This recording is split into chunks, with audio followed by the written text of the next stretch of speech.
जय हिंद दोस्तों, हम देख रहे हैं घटना चक्र आधुनिक भारत का इतिहास। और आज 8वें लेक्चर में देखेंगे आधुनिक भारत में शिक्षा का विकास। 1780 ईस्वी में वारेन हेस्टिंग्स ने कलकत्ता में मदरसा की स्थापना की। इसके प्रथम प्रमुख नाजिम मौलवी मुइज उद्दीन थे। इस मदरसे में फारसी, अरबी और मुस्लिम कानून पढ़ाया जाता था और इसके स्नातक ब्रिटिश राज में दुभाषीय के रूप में सहायता करते थे। 1791 में बनारस के ब्रिटिश रेजिडेंट जोनाथन डंकन के प्रयत्नों के फलस्वरूप बनारस में एक प्रथम संस्कृत कॉलेज खोला गया, जिसका उद्देश्य हिंदुओं के धर्म, साहित्य और कानून का अध्ययन करना था। पेरिस की रॉयल एशियाटिक सोसाइटी की सदस्यता माइकल मधुसूदन दत्त को प्रदान की गई थी। वारेन हेस्टिंग्स के काल में चार्ल्स विल्किंस ने भगवत गीता का प्रथम आंग्ल अनुवाद किया, जिसकी प्रस्तावना स्वयं वारेन हेस्टिंग्स ने लिखी। विल्किंस ने फारसी तथा बांग्ला मुद्रण के लिए ढलाई के अक्षरों का आविष्कार किया। हॉलहेड ने 1778 में बंगाली व्याकरण a grammar of the Bengal language प्रकाशित किया। Sir William Jones Warren Hastings के समय कलकत्ता उच्चतम न्यायालय के न्यायाधीश नियुक्त हुए। इनकी प्रेरणा पर कलकत्ता में 1784 में एशियाटिक सोसाइटी की स्थापना हुई। ये स्वयं इसके सभापति नियुक्त हुए। इस संस्था ने एशियाटिक रिसर्चेज नामक पत्रिका के माध्यम से भारत के अतीत को प्रकाश में लाने का कार्य किया। इसी क्रम में इन्होंने 1789 में कालिदास रचित अभिज्ञान शकुंतलम को अंग्रेजी में अनुवाद किया एवं इनके 5 संस्करण प्रकाशित किए। 1854 के पश्चात शिक्षा के क्षेत्र में हुई प्रगति की समीक्षा करने के लिए 1882 में डब्ल्यू हंटर की अध्यक्षता में एक आयोग नियुक्त किया गया। इस आयोग की रिपोर्ट में प्राथमिक शिक्षा के सुधार एवं विकास पर विशेष जोर दिया गया था। राष्ट्रीय शिक्षा के क्षेत्र में सर्वप्रथम 8 नवंबर 1905 को रंगपुर नेशनल स्कूल की स्थापना हुई। 16 नवंबर 1905 को कलकत्ता में एक सम्मेलन का आयोजन किया गया। इस सम्मेलन में राष्ट्रीय साहित्यिक, वैज्ञानिक और तकनीकी शिक्षा देने के लिए राष्ट्रीय शिक्षा परिषद स्थापित करने का फैसला हुआ। 15 अगस्त 1906 को राष्ट्रीय शिक्षा परिषद की स्थापना की गई। 1813 के चार्टर अधिनियम के तहत प्रतिवर्ष शिक्षा के लिए 1 लाख रुपए खर्च करने की व्यवस्था की गई। सैडलर आयोग शिक्षा से संबंधित था। वर्ष 1917 में सरकार ने कलकत्ता विश्वविद्यालय की संभावनाओं के अध्ययन तथा रिपोर्ट के लिए एक आयोग नियुक्त किया। Doctor M.E. सैडलर, जो लीड्स विश्वविद्यालय के कुलपति थे, इसके अध्यक्ष नियुक्त किए गए। इस आयोग के सदस्य 2 भारतीय, डॉक्टर आशुतोष मुखर्जी और जियाउद्दीन अहमद भी थे। इस आयोग को कोलकाता विश्वविद्यालय की शिक्षा पर अपनी रिपोर्ट देने को कहा गया था। इस आयोग का यह विचार था कि यदि विश्वविद्यालय शिक्षा का सुधार करना है तो माध्यमिक शिक्षा का सुधार आवश्यक है। भारतीय शिक्षा पद्धति में भाषा संबंधी विवाद पर अपना विवरण देने के लिए विलियम बेंटिक ने अपनी काउंसिल के विधि सदस्य लॉर्ड मैकाले को बंगाल की लोक शिक्षा समिति का प्रमुख नियुक्त किया। मैकाले ने भारत में शिक्षा हेतु अंग्रेजी भाषा का समर्थन किया था। भारत के औपनिवेशिक काल में अधोमुखी निस्यंदन सिद्धांत शिक्षा के क्षेत्र से संबंधित था। इस सिद्धांत का अर्थ था कि शिक्षा समाज के उच्च वर्ग को ही दी जाए।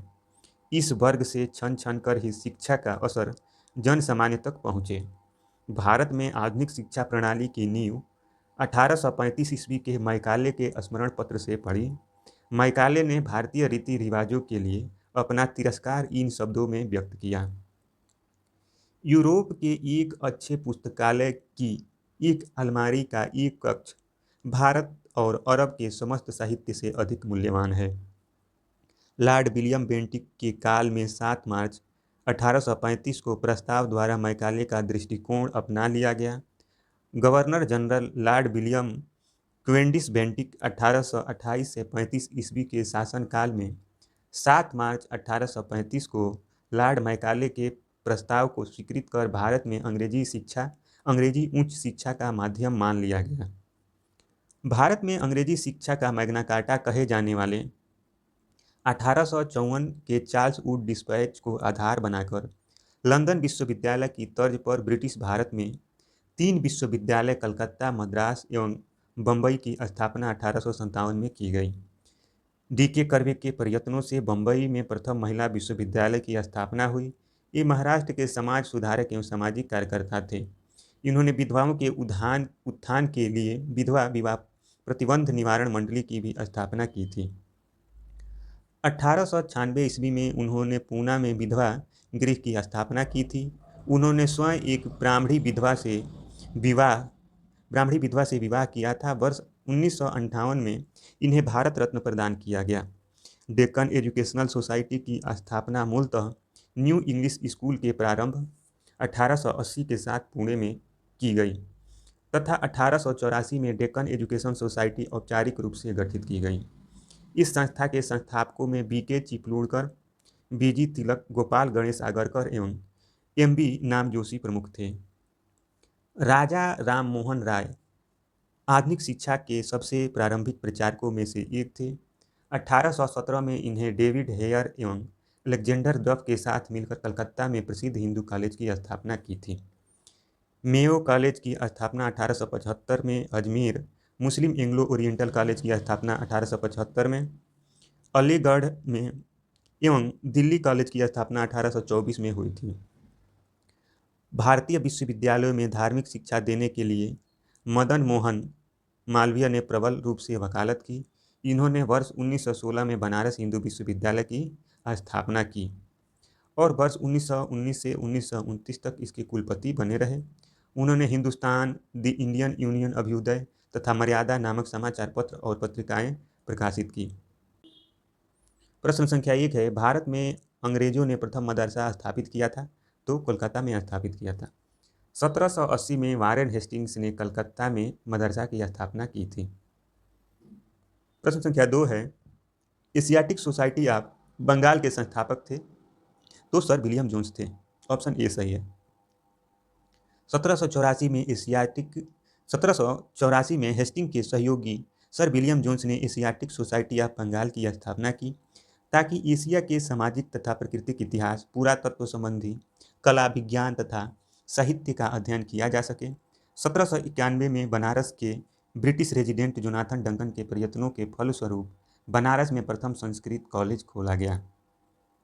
प्रश्न संख्या 3 है, वाराणसी में प्रथम संस्कृत महाविद्यालय की स्थापना की थी? तो जोनाथन डंकन ने किया था। प्रश्न संख्या 4 है, कथन और कारण वाला है। बंगाल की एशियाटिक सोसाइटी की स्थापना वारेन हेस्टिंग्स के काल में हुई थी और उसने सर विलियम जोन्स के पक्ष में उक्त विद्वत संस्था की अध्यक्षता का प्रस्ताव अस्वीकार कर दिया था। तो कथन क्या है? सही है। यहाँ पे वारेन हेस्टिंग्स स्वयं एक उद्भट विद्वान था तथा प्राच्य विद्या का प्रखर समर्थक था जो संस्कृत, फारसी व अरबी भाषा को प्रोत्साहित करता था। तो ये भी क्या है? सही है। यहाँ पे दोनों सही है। तो देख लेते हैं आगे। यहाँ पे इसमें ऑप्शन ए हो जाएगा। ए और आर दोनों सही है। आर कथन ए की सही व्याख्या है। अगला यहाँ व्याख्या देख लेते हैं। वारेन हेस्टिंग्स 1774 से 85 के दौरान बंगाल का गवर्नर जनरल था। वह स्वयं एक उद्भट विद्वान था तथा प्राच्य विद्या का प्रखर समर्थक था जो संस्कृत, फारसी और अरबी के अध्ययन को प्रोत्साहित करता था। उसके सहयोग और समर्थन से ही 1784 में बंगाल की एशियाटिक सोसाइटी की स्थापना हुई थी। तथापि उसने सर विलियम जोन्स के पक्ष में इस संस्था की अध्यक्षता का प्रस्ताव अस्वीकार कर दिया था। Charles Wilkins, Nathaniel Brassey, Halhed, Jonathan Duncan आदि ने वारेन हेस्टिंग्स के प्रश्रय और समर्थन के तहत ही प्राच्य विद्या के अध्ययन में योगदान दिया था। चार्ल्स विल्किंस द्वारा किए गए भगवत गीता के अंग्रेजी अनुवाद की प्रस्तावना वारेन हेस्टिंग्स ने लिखी थी। प्रश्नानुसार कथन में 2 बातों का जिक्र है, एशियाटिक सोसाइटी की स्थापना और वारेन हेस्टिंग्स के द्वारा विलियम जोन्स के पक्ष में इसकी अध्यक्षता स्वीकार न करना। वही कारण में उसका स्वयं विद्वान होना तथा प्राच्य विद्या के अध्ययन को प्रोत्साहित करना वर्णित है। यहाँ प्राच्य विद्या के अध्ययन को प्रोत्साहन कथन की दोनों बातों का कारण होना पुष्ट करता है। इस प्रकार स्पष्ट है कि प्रश्नगत कथन और कारण दोनों ही सही है तथा कारण कथन की सही व्याख्या है। आयोग ने इस प्रश्न का उत्तर भी दिया है जो उचित नहीं है। इसका सही उत्तर ये होना चाहिए। प्रश्न संख्या 5 है, निम्नलिखित अंग्रेजों में से कौन था जिसने सर्वप्रथम भगवत गीता का अंग्रेजी में अनुवाद किया था? तो चार्ल्स विल्किंस। प्रश्न संख्या 6 है, निम्नलिखित में से किसे पेरिस की रॉयल एशियाटिक सोसाइटी की सदस्यता प्रदान की गई थी? तो माइकल मधुसूदन दत्त को प्रदान की गई थी। पेरिस की रॉयल एशियाटिक सोसाइटी की सदस्यता माइकल मधुसूदन दत्त को प्रदान की गई थी।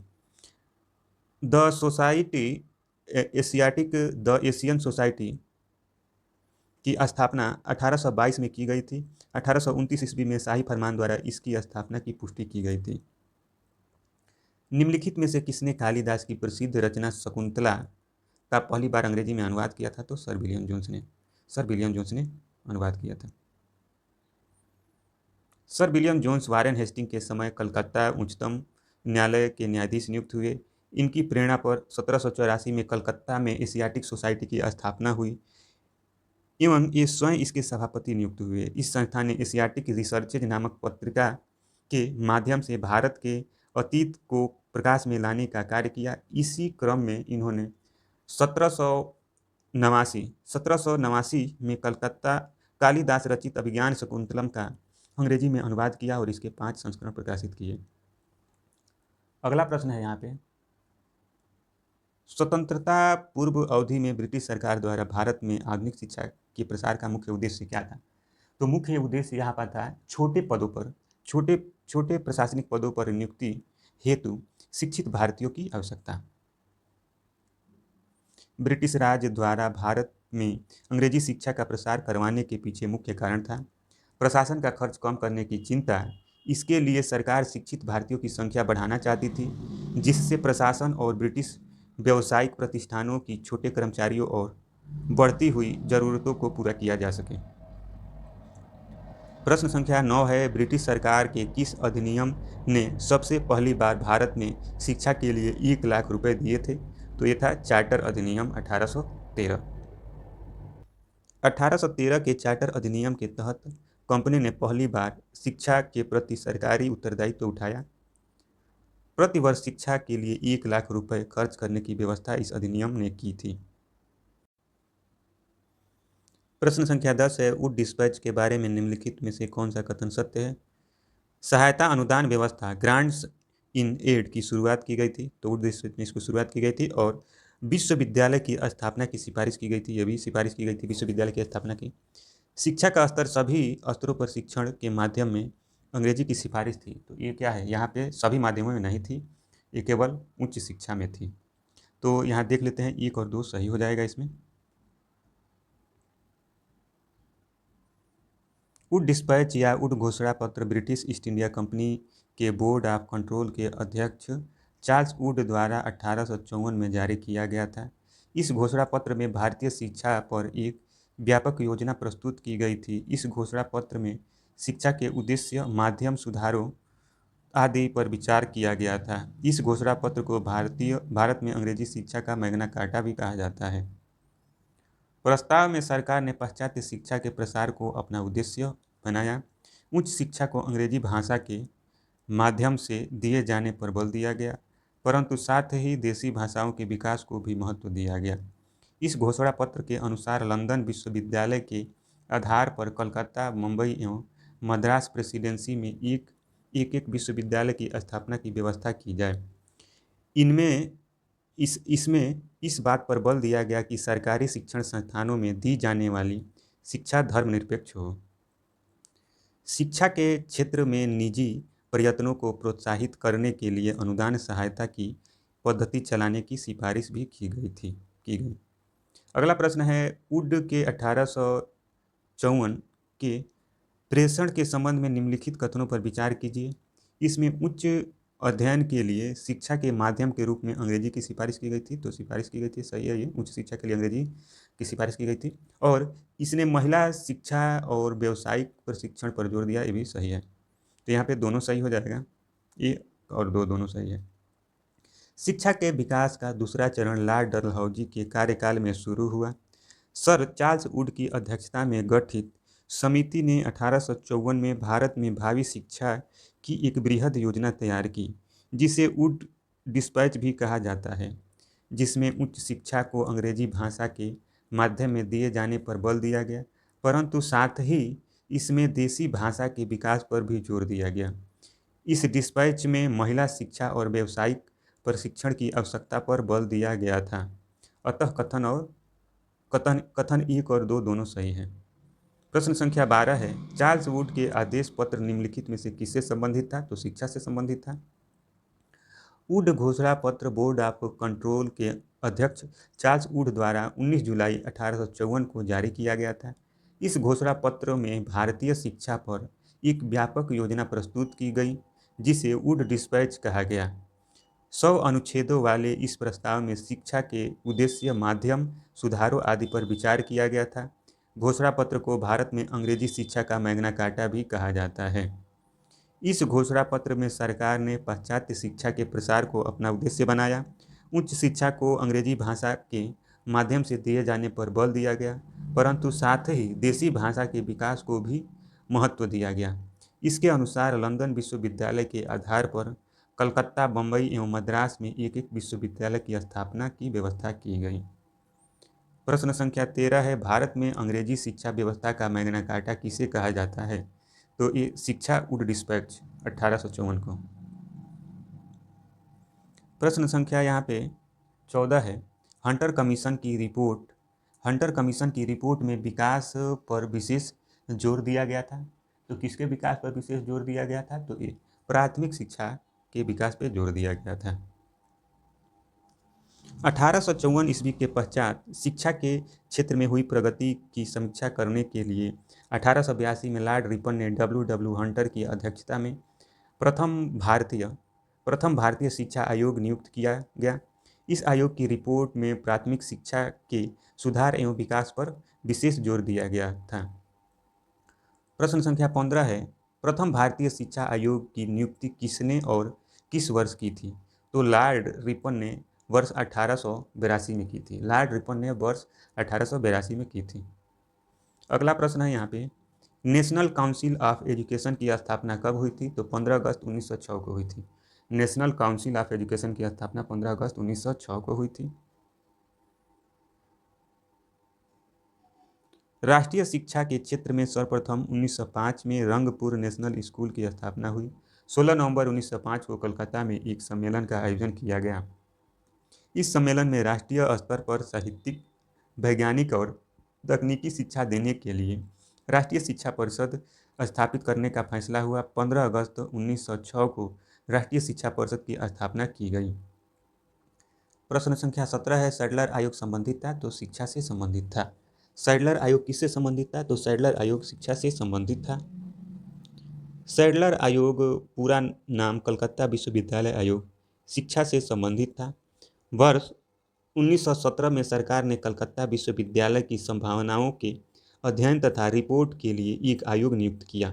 Doctor M.E. सैडलर, जो लीड्स विश्वविद्यालय के कुलपति थे, इसके अध्यक्ष नियुक्त किए गए। इस आयोग का यह विचार था कि यदि विश्वविद्यालय शिक्षा का सुधार करना है तो माध्यमिक शिक्षा का सुधार आवश्यक है। इसने वर्ष 1904 में के विश्वविद्यालय अधिनियम की कड़ी निंदा की और यह भी बताया कि इससे कॉलेज तथा विश्वविद्यालय शिक्षा का ठीक समन्वय नहीं हो सका। अगला प्रश्न है, शिक्षा में सुधार हेतु ब्रिटिश सरकार ने सैडलर विश्वविद्यालय आयोग कब नियुक्त किया? तो 1917 में नियुक्त किया था।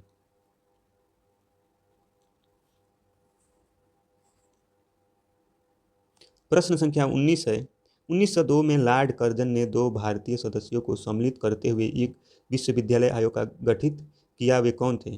तो इसमें थे सैयद हुसैन बिलग्रामी और न्यायमूर्ति गुरुदास बनर्जी थे।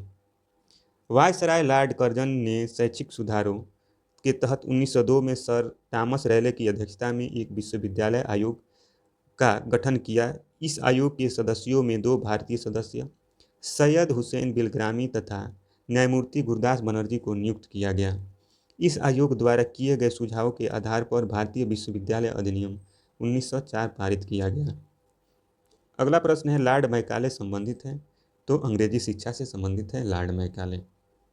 भारतीय शिक्षा पद्धति में भाषा संबंधी विवाद पर अपना विवरण देने के लिए विलियम बेंटिक ने अपनी काउंसिल के विधि सदस्य लॉर्ड मैकाले को बंगाल की लोक शिक्षा समिति का प्रमुख नियुक्त किया। मैकाले ने भारत में शिक्षा हेतु अंग्रेजी भाषा का समर्थन किया था।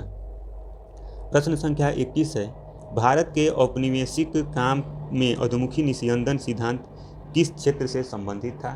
तो ये था शिक्षा से संबंधित था। भारत के औपनिवेशिक काल में अधोमुखी निस्यंदन सिद्धांत शिक्षा के क्षेत्र से संबंधित था।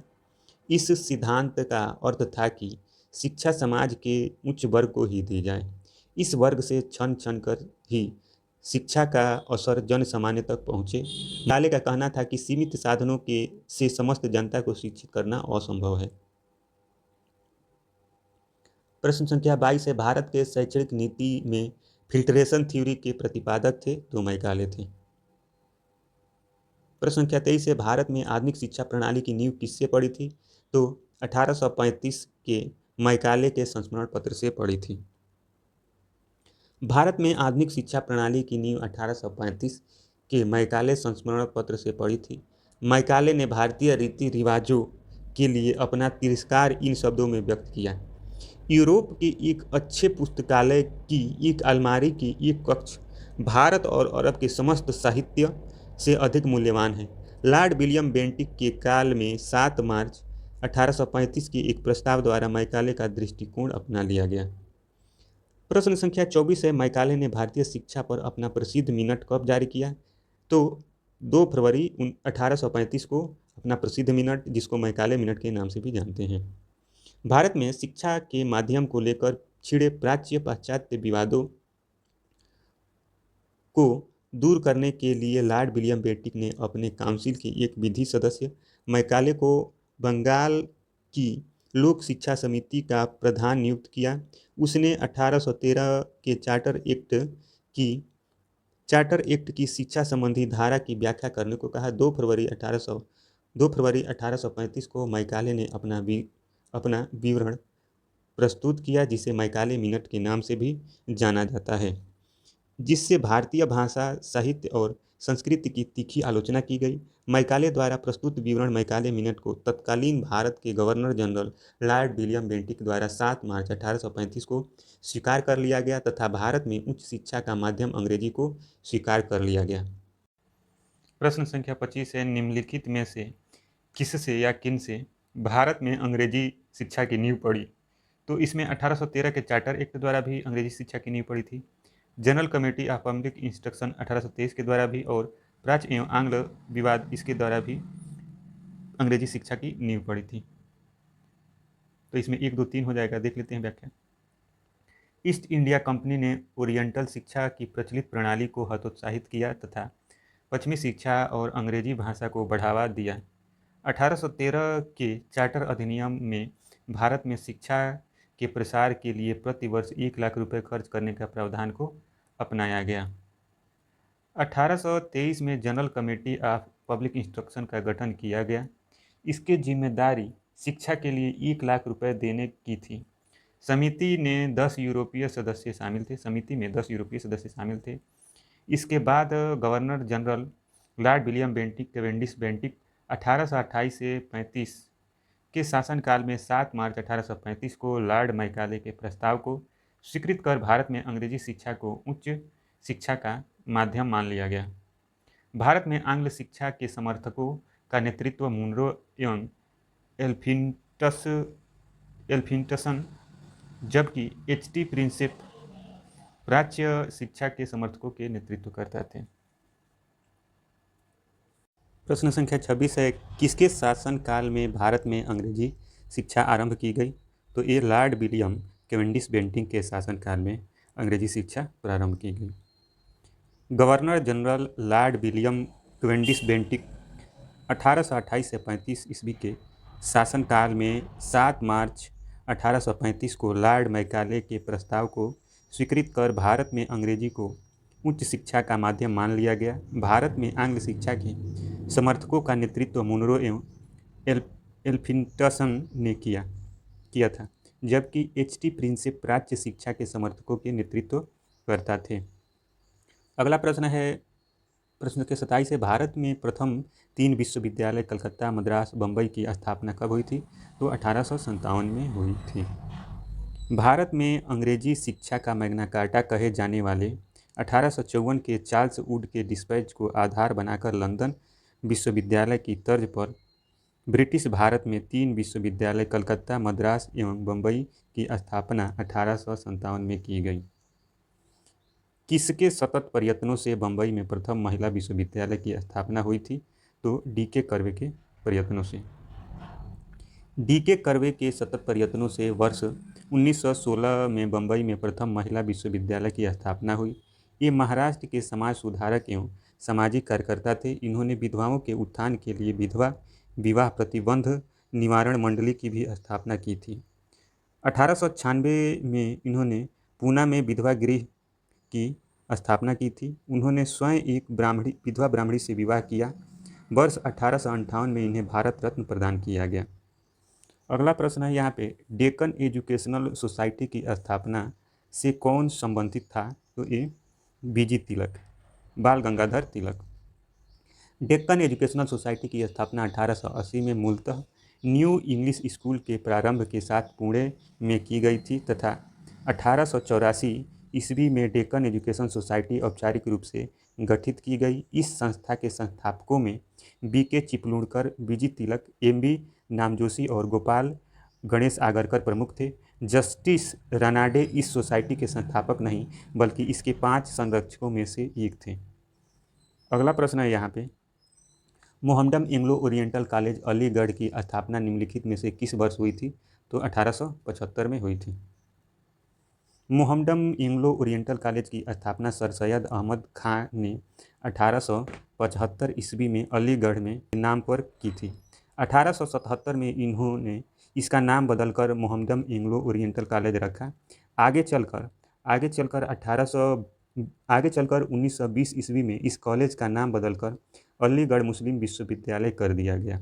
चूँकि मदरसातुल उलूम 1877 में इसका नामकरण मोहम्मदन एंग्लो ओरिएंटल कॉलेज की स्थापना 1875 में हुई थी, इसलिए मोहम्मदन एंग्लो ओरिएंटल कॉलेज की स्थापना वर्ष भी 1875 ईस्वी को ही माना जाता है। प्रश्न संख्या 31 है, निम्नलिखित कॉलेजों में सर्वप्रथम किसकी स्थापना हुई थी? तो हिंदू कॉलेज कलकत्ता की स्थापना हुई थी। राजा राम मोहन राय आधुनिक शिक्षा के सबसे प्रारंभिक प्रचारकों में से एक थे। 1817 में उन्होंने डेविड हेयर एवं अलेक्जेंडर डफ के साथ मिलकर कलकत्ता में प्रसिद्ध हिंदू कॉलेज की स्थापना की थी। मेयो कॉलेज की स्थापना 1875 में, अजमेर में मुस्लिम एंग्लो ओरिएंटल कॉलेज की स्थापना 1875 में, अलीगढ़ एवं दिल्ली कॉलेज की स्थापना 1824 में हुई थी। अगला प्रश्न है यहाँ की, डेविड हेयर और अलेक्जेंडर डफ के साथ मिलकर निम्नलिखित में से किसने कलकत्ता में हिंदू कॉलेज की स्थापना की थी? तो राजा राम मोहन राय ने की थी। प्रश्न संख्या 33 है, 1817 में डेविड हेयर द्वारा प्रसिद्ध हिंदू कॉलेज की स्थापना की गई थी, तो कोलकाता में की गई थी। अगला प्रश्न है यहाँ पे, अलीगढ़ आंदोलन की शुरुआती लक्ष्य क्या था? तो ये था पश्चिमी वैज्ञानिक शिक्षा को भारत के मुस्लिमों के बीच प्रश्रय देना। अलीगढ़ आंदोलन 1857 की क्रांति के बाद 19वीं शताब्दी के उत्तरार्ध में उत्तर प्रदेश के अलीगढ़ जिले से प्रारंभ हुआ। अलीगढ़ आंदोलन की शुरुआत सर सैयद अहमद खां द्वारा की गई थी। इस आंदोलन का प्रमुख उद्देश्य मुस्लिम समुदाय में पश्चिमी शिक्षा शैली को बढ़ावा देना था।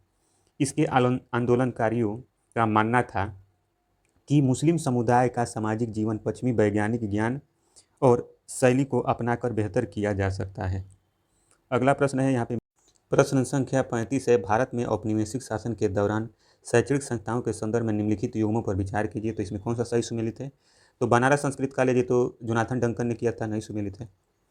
कलकत्ता मदरसा वारेन हेस्टिंग्स ने किया था, सही सुमेलित है। फोर्ट विलियम कॉलेज, तो इसको लॉर्ड रिचर्ड ने किया था, भी सही सुमेलित नहीं है। केवल 2 सही सुमेलित है। यहाँ पे देख लेते हैं व्याख्या। बनारस संस्कृत कॉलेज की स्थापना जोनाथन डंकन ने 1791 ईस्वी में, कलकत्ता मदरसा वारेन हेस्टिंग ने 1780 ईस्वी में, Fort William College Lord Richard Colley ने 1800 ईस्वी में, आर्थर बेलेजली बंगाल के governor general Lord Wellesley Richard Colley का छोटा भाई और ब्रिटिश सैन्य नेता था जिसने नेपोलियन के विरुद्ध प्रसिद्ध वाटरलू युद्ध में भाग लिया था। अतः विकल्प बी सही उत्तर होगा। अगला प्रश्न है यहाँ पे, बेलेजली ने कलकत्ता में फोर्ट विलियम कॉलेज की स्थापना किस लिए की थी? तो इसका मुख्य उद्देश्य था कि ब्रिटिश नागरिकों को भारत में प्रशासन हेतु प्रशिक्षित करना चाहता था। तो ऑप्शन डी सही है। यहाँ पे देख लेते हैं व्याख्या। कलकत्ता में ईस्ट इंडिया कंपनी के तत्कालीन गवर्नर जनरल बेलेजली द्वारा 10 जुलाई 1800 को फोर्ट विलियम कॉलेज की स्थापना की गई। इस कॉलेज की स्थापना का मुख्य उद्देश्य ब्रिटिश सिविल सेवकों को भारत में प्रशासन हेतु फारसी और हिंदुस्तानी भाषा की शिक्षा देना था। प्रश्न संख्या 37 है यहाँ पे, कलकत्ता में फोर्ट विलियम कॉलेज की स्थापना किस लिए हुई थी? तो ये हुई थी यहाँ पे सन 1800 में सिविल सेवकों को भारतीय भाषाओं में प्रशिक्षित करने हेतु की गई थी। प्रश्न संख्या 38 है, फोर्ट विलियम कॉलेज कलकत्ता के संदर्भ में कौन सा से कथन सत्य है? तो इसमें केवल 2 कथन सत्य है। इसकी स्थापना का मुख्य उद्देश्य ब्रिटिश अधिकारियों को भारतीय भाषाओं में शिक्षा देना था। केवल 2 सही यहाँ पे। प्रश्न संख्या 39 है, निम्नलिखित में से किसने भारतीय विश्वविद्यालयों में धार्मिक शिक्षा के लिए प्रबल रूप से वकालत की थी? तो मदन मोहन मालवीय ने प्रबल रूप से वकालत की थी। भारतीय विश्वविद्यालयों में धार्मिक शिक्षा देने के लिए मदन मोहन मालवीय ने प्रबल रूप से वकालत की थी। मदन मोहन मालवीय अग्रणी राष्ट्रवादी तथा देशभक्त थे। वे आरंभ में एक स्कूल अध्यापक तथा बाद में व्यवसाय से वकील रहे। अगला प्रश्न है कि बनारस का सेंट्रल हिंदू स्कूल जो बाद में बनारस हिंदू विश्वविद्यालय के रूप में विकसित हुआ, कि उसकी स्थापना किसने की थी? तो एनी बेसेंट ने किया था। सेंट्रल हिंदू स्कूल का पूर्व नाम सेंट्रल हिंदू कॉलेज की स्थापना एनी बेसेंट द्वारा 7 जुलाई 1898 के बनारस वर्तमान नाम बनारसी में की गई थी। यही संस्था आगे चलकर बनारस हिंदू विश्वविद्यालय के नाम से विकास का केंद्र बनी। वर्ष 1916 में एनी बेसेंट के सहयोग और मदन मोहन मालवीय के प्रयासों से बनारस हिंदू विश्वविद्यालय BHU की स्थापना हुई। तो वर्ष 1917 में इसे नवगठित विश्वविद्यालय में शामिल कर लिया गया। वर्तमान समय में यह संस्थान सेंट्रल हिंदू स्कूल BHU के एक घटक संस्था के रूप में कार्य करता है। अगला प्रश्न है यहाँ पे कि बनारस हिंदू विश्वविद्यालय का शिलान्यास निम्नलिखित में से किसने किया था? तो लॉर्ड हार्डिंग ने किया था। बनारस हिंदू विश्वविद्यालय का शिलान्यास 4 फरवरी 1916 को बसंत पंचमी के दिन तत्कालीन वायसराय लॉर्ड हार्डिंग द्वितीय ने किया था। अगला प्रश्न है कि निम्नलिखित में से किसे सर्वप्रथम केंद्रीय विश्वविद्यालय घोषित किया गया था? तो बनारस हिंदू विश्वविद्यालय वाराणसी को। दिए गए केंद्रीय विश्वविद्यालयों में से बनारस हिंदू विश्वविद्यालय वाराणसी को सबसे पहले केंद्रीय विश्वविद्यालय का दर्जा प्रदान किया गया था। इसकी स्थापना का श्रेय 1916 में महामना मदन मोहन मालवीय को जाता है।